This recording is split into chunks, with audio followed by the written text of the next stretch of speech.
আমার আজকের রেসিপি হচ্ছে চিংড়ি মাছ ও শীতল শুটকি দিয়ে লাউয়ের খোসা ভর্তা।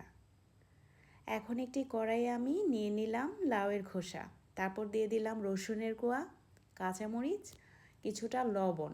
এখন পরিমাণ মতো পানি দিয়ে আমি ঢাকনা দিয়ে ঢেকে সিদ্ধ করে নেব।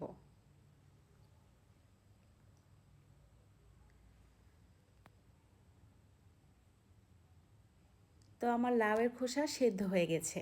আমি এখানে পানিটা একদম শুকিয়ে নিয়েছি ও পোড়া পোড়া করে টেলে নিয়েছি। এখন একটি কড়াইয়ে দিয়ে দিলাম সরিষার তেল, তারপর দিয়ে দিলাম চিংড়ি মাছ। চিংড়ি মাছটাকে আমি লাল লাল করে ভেজে নেব। আমার চিংড়ি মাছ ভাজা হয়ে গেছে। তারপর আমি দিয়ে দিলাম শুটকি। শুটকিটাকে আমি একটু পোড়া পোড়া করে টেলে নেব। আমার শুটকি টালা হয়ে গেছে।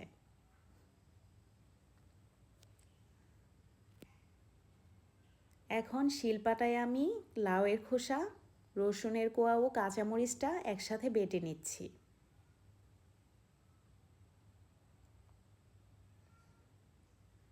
খুব ভালো করে মিহি করে বেটে নেব।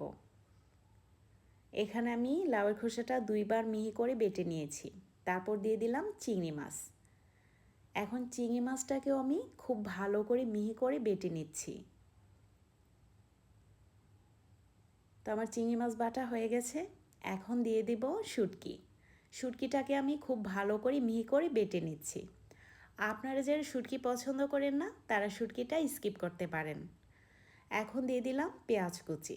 পেঁয়াজ কুচিটা আমি আধা বাটা করে বেটে নিচ্ছি।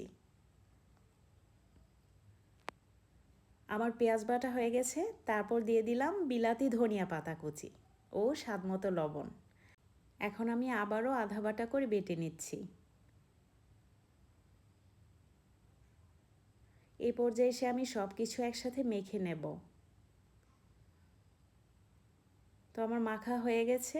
আমি আরও একবার আধা বাটা করে সব কিছু বেটে নিচ্ছি। আপনার বাসায় এভাবে ট্রাই করে দেখতে পারেন। নিমিষে এক প্লেট ভাত শেষ হয়ে যাবে। তো আমার ভর্তা হয়ে গেছে। ভিডিওটি যদি আপনাদের ভালো লেগে থাকে লাইক ও কমেন্ট করতে ভুলবেন না। ধন্যবাদ সবাইকে।